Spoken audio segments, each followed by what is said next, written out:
मित्रांनो, आपल्या सर्वांचं स्वागत आहे रुद्र अकॅडमी पुणे या एज्युकेशनल यूट्यूब चॅनलमध्ये. धर्मदाय आयुक्तालय भरती संदर्भात या ठिकाणी तुमची जी काही परीक्षा होणार आहे त्याचं वेळापत्रक प्रसिद्ध करण्यात आलेलं आहे आणि त्या वेळापत्रकामधून आपल्याला स्पष्ट झालं की तुमच्या परीक्षेचं नॉर्मलायझेशन होणार आहे. तर संपूर्ण बाबी आपण या व्हिडिओच्या माध्यमातून डिस्कस करणार आहोत. चला तर मग सुरुवात करूया आजच्या व्हिडिओला.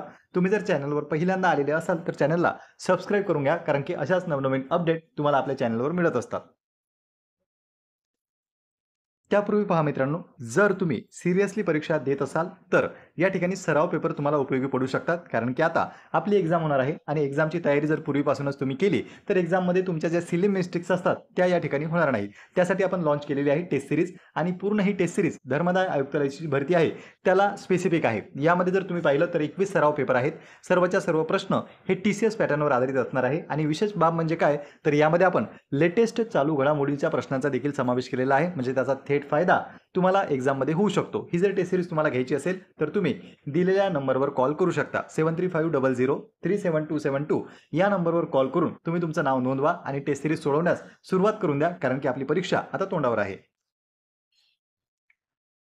तर पहा विद्यार्थी मित्रांनो, आता आपण बघतोय वेळापत्रक. हे आहे तुमचा examination schedule and date for new recruitment advertisement, म्हणजे जी काही नवीन जाहिरात आलेली आहे 2025 ची त्या संदर्भात या ठिकाणी वेळापत्रक जाहीर करण्यात आलं. वेळापत्रकामध्ये जर आपण पाहिलं तर 4 तारखेपासून म्हणजे 4 नोव्हेंबरपासून आपली परीक्षा सुरू होत आहे आणि ही परीक्षा चालणार आहे ती म्हणजे 12 नोव्हेंबरपर्यंत. 4 नोव्हेंबर ते 12 नोव्हेंबर या दरम्यान आपले पेपर आहेत. विशेषतः जो काही इन्स्पेक्टर आहे ग्रुप सी चा, यासाठी सर्वाधिक शिफ्ट या ठिकाणी आहेत. आपण RTI टाकला होता की नेमके किती अर्ज आले, पण त्याचा रिप्लाय त्यांच्याकडून आलेला नाही. त्यामुळे नेमकी अर्जांची संख्या किती ती तर आपल्याला समजलं नाही, पण या ठिकाणी तुम्ही गृहीत धरू शकता की एकूण शिफ्ट किती आहेत तर 3, 3, 6, 3, 9 आणि 3, 12.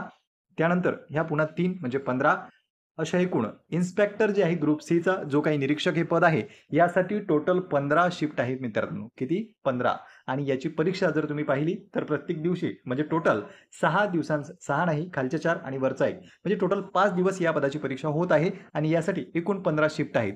आता काय असतं, जर तुमची परीक्षा विविध शिफ्टमध्ये पार पडत असेल तर तुमच्या मार्कांचं होतं नॉर्मलायझेशन. तर 100% जे काही निरीक्षकचं पद आहे त्यामध्ये तुम्हाला नॉर्मलायझेशन पाहायला मिळणार आहे, जसं की जाहिरातमध्ये त्यांनी ऑलरेडी मेन्शन केलेलं होतं. पण काही पदे अशी आहेत जसे स्टेनोग्राफर लोअर ग्रेड आणि स्टेनोग्राफर हायर ग्रेड यांची परीक्षा एकाच शिफ्टमध्ये आहे, म्हणून त्या पदांचं नॉर्मलायझेशन होणार नाही. मात्र सिनियर क्लर्क जे आहे त्याचं सुद्धा होईल, इन्स्पेक्टर जे आहे त्याचं सुद्धा नॉर्मलायझेशन होणार आहे. या दोन गोष्टी आपल्याला या वेळापत्रकावरून समजल्या आणि तुमचं हॉल तिकीट लवकरच 1-2 दिवसामध्ये सुद्धा प्रसिद्ध होईल. त्यांनी सांगितलं की 7 दिवसापूर्वी हॉल तिकीट आपल्याला येणार आहे. तर 4 तारखेपासून आपला पेपर आहे. 7 दिवस जेव्हा बाकी राहतील परीक्षेला त्यावेळी तुमचं प्रवेशपत्र देण्यात येईल असं त्यांनी जाहिरातीमध्ये सांगितलं होतं. लवकरच तुमचं प्रवेशपत्र सुद्धा तुम्ही डाउनलोड करू शकता.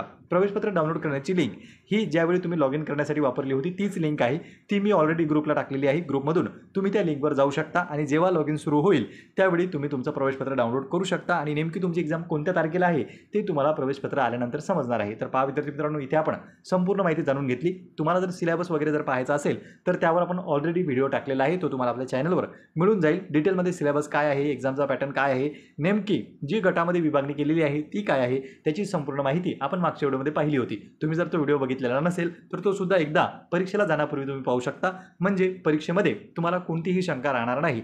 पुन्हा भेटूया आपण अशीच एका माहितीपूर्ण व्हिडिओमध्ये. नमस्कार.